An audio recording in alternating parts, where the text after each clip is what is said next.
Hello, my name is Connie Liu. I'm an undergraduate at MIT, and today we're going to be talking about concept questions for sponges. Primarily, we're going to be working on labeling this diagram of a sponge. We're going to be working on thinking about the anatomy of a sponge and how it operates in helping a sponge survive, and what evolutionary benefits each of the parts have. So let's start out with the inflow of water. The inflow of water happens within these pores, which are what they're called, and they're known as pores because they're basically holes within the sponge. If you've ever seen a sponge, it has a lot of holes in it, and that's primarily so water can flow in and out of it.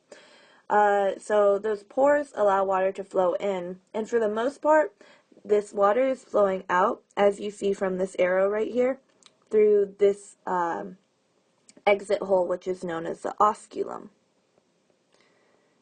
The osculum is where most of the stuff that goes out of a sponge comes out from. So the osculum also has sperm or water that has already flowed in. That's all exiting through the osculum. Also, you see a lot of little tiny cells within here. I just circled 5 of them, and they have little lines coming out of them, which are flagella. And these cells are known as choanocytes. My bad.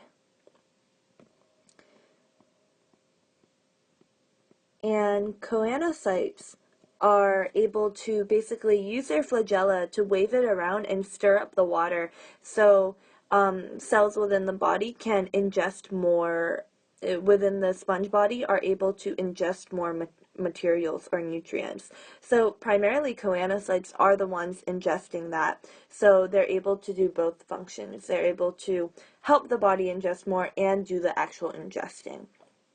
So choanocytes are very special in that case. So those are the main parts that you need to know about a sponge.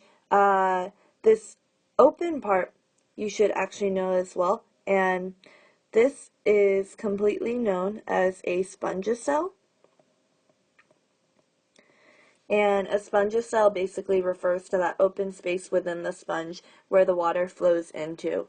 Many sponges have this open space in order to have the water kind of get stirred up inside there by the choanocytes, and then have the nutrients all absorbed out of that water and then exit through the osculum.